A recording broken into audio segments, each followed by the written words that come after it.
Viewers, there's a big news for international professionals and students in the US. The Trump administration has clarified who's affected by the controversial new $100,000 H-1B visa fee. Now, the new guidance, viewers, brings relief to many who are already inside the US, inside the country, especially Indian tech workers and recent graduates. Now, here's what you need to know, fast and simple. First up, if you're a student on an F-1 visa switching to an H-1B visa, you're in the clear. What does that mean? Well, no 100K fee will apply to you. Now, the same also, in fact, goes for L-1 visa holders, just like you see here, or those already on H-1Bs, in fact, who are applying for further extension. There's no extra added cost to that. Next up, anyone currently who's inside the United States. This also includes workers and students who won't face this fee. Now, as long as they stay put inside the United States of America. However, if you're filing from outside the country or even must leave and re-enter the country, the $100,000 charge automatically kicks in. Now, in case you are still worried about traveling, the USCIS has in fact confirmed that the current H-1B holders can freely leave and return without any new or additional penalties. And for critical roles, meanwhile, there's a narrow door open. Companies can now directly request waivers if American national interest, so to say, is at stake. So for now, there are no sudden surprises for those already living and working in the US. But if you're applying from abroad, get ready to pay big. Now, the rule is in effect as we speak, and the legal battles may not be far behind. Meanwhile, check out this conversation I had with New York immigration attorney Nicole Gunara. What will be the sheer impact of this on Indian students? I think this is definitely a ray of light for Indian students. I do think that when it comes to applying to roles, it's going to be an easier conversation. No more is this consideration of, hey, is the $100,000 fee going to be something that an employer needs to pay for me? Employers would really be more willing to consider that sponsorship or even enrolling you into the lottery, knowing that if you stay domestically in the United States and you do not leave, you can still get into the H-1B status and continue working in the US for the long term. All right. Could you quickly explain which H-1B applicants are actually subject to the new $100,000 fee from the Trump administration?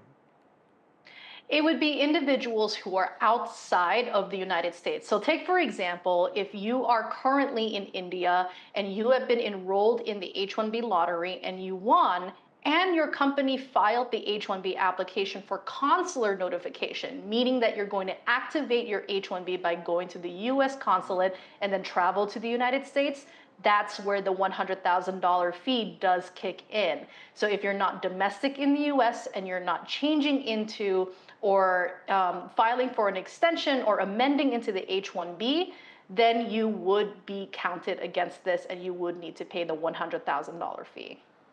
Nicole, a very, very important question, a central point of the entire debate has been American companies and what effect will this $100,000 fee have on their hiring?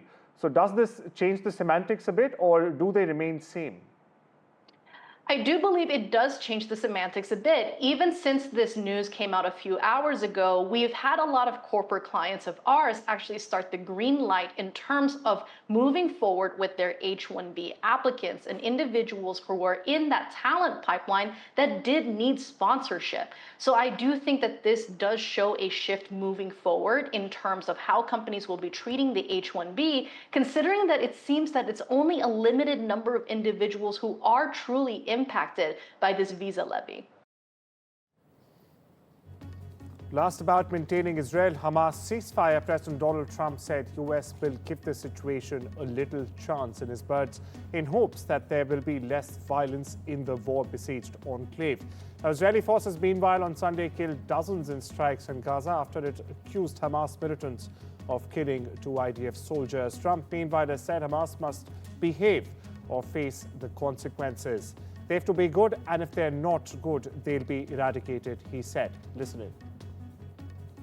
You just alluded to the violence in the Middle East. What steps is the administration taking to maintain the ceasefire? Well, a lot of steps, and right now it's in the hands of others. You know, we have 59 countries that agreed to the deal. We have peace in the Middle East for the first time ever.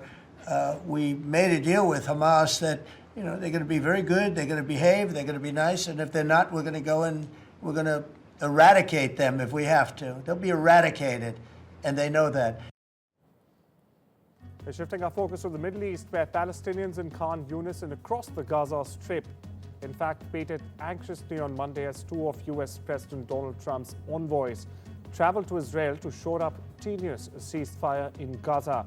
Now, it comes a day after the fragile deal was tested by a major flare-up of violence in the besieged enclave. Meanwhile, on Sunday, Israel had threatened to halt shipments of humanitarian aid into Gaza, and its forces, in fact, killed dozens in strikes there after accusing Hamas militants of killing two Israeli soldiers. Israel, meanwhile, said late in the day that it had resumed enforcing the ceasefire. Meanwhile, funeral services were held Monday for some of the dozens of people killed earlier by Israeli strikes across the Strip. Houthi rebels, meanwhile, have released 5 Yemeni United Nations staff members and allowed 15 international ones to move freely within the UN compound after detaining them in Sanae over a weekend, a UN spokesperson said Monday. The UN spokesperson also said that Houthi security forces, in fact, had left the compound at the latest such raids on international organizations. The Houthis have a long-running crackdown against the UN and others working in Yemen's rebel-held areas, including capital Sana'a, the coastal city of Hodeidah, and the rebel stronghold in the northern province of Sadr. Here's more. And I think, as you are well aware, and you saw the note that we issued earlier today, where we were informed by our team in Yemen that all 15 UN international staff are now free to move inside the UN compound in Sana'a. And they've also been in contact with their respective UN entities and families. This follows the October 18th incursion into our compound by the de facto authorities. Also, the 5 national staff that had been detained during that raid on October 18th have also now been released. As a reminder, 53 of our national colleagues in Yemen continue to be arbitrarily detained. Just want to flag a number of phone calls the Secretary General's made this morning, all on the situation in the Middle East, including the specific situation in Yemen. He spoke to the Foreign Minister of Saudi Arabia, Faisal bin Farhan Al Saud. He spoke with the Foreign Minister of Iran, Said Abbas Araghchi, and he spoke twice with the Foreign Minister of Oman, Said Badr bin Hamad bin Hamoud Al Saidi. US President Donald Trump pulled back Monday on his previous assertion that Ukraine could very well win back all territory from Russia, now saying he in fact doesn't think they will. They could still win it, Trump said of Ukraine during a cabinet meeting with Australian Prime Minister Anthony Albanese. Now, Trump on Friday, viewers called on Kiev and Moscow both to stop where they are and end their brutal war following a lengthy White House meeting with Ukrainian President Volodymyr Zelensky, another shift in his position on the long-dragging war. Here's more. President, on the war that you haven't solved yet, the Ukraine-Russia situation, have you now locked in a meeting? And can you explain, just a few weeks ago at UNGA, you said that Ukraine could possibly win the war and well, they could. But now they could still win it. I don't think they will, but they could still win it. I never said they would win it. I said they could win. Anything can happen. You know, war is a very strange thing.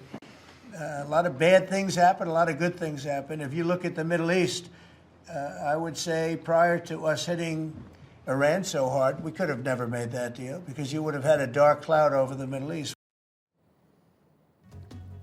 Over in West Asia, Iran Supreme Leader Ayatollah Ali Khamenei on Monday lashed out at the US, accusing Washington and Donald Trump of hypocrisy for claiming to support the Iranian people, while also maintaining sanctions that he said target civilians.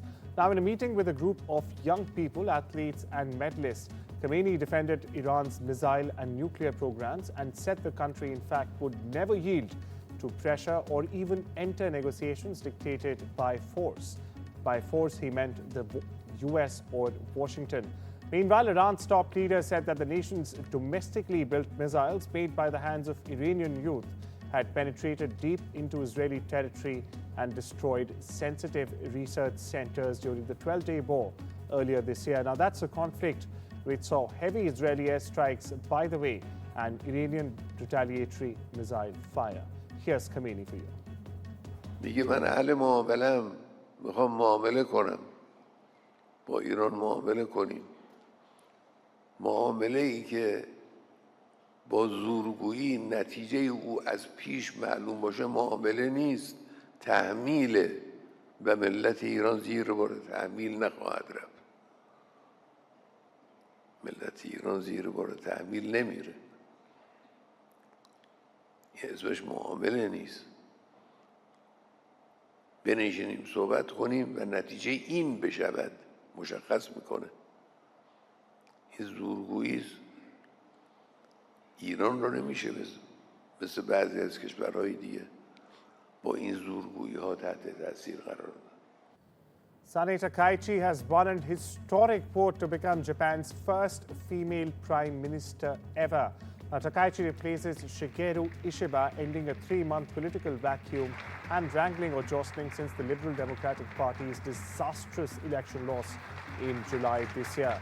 Ishiba, who lasted only 1 year as prime minister, the 64-year-old conservative is known as Japan's Iron Lady. In fact, she's an admirer of former British Prime Minister Margaret Thatcher. This is, by the way, her third attempt at becoming the Japanese leader, and she's the fourth PM in 5 years from a scandal-hit party, the LDP.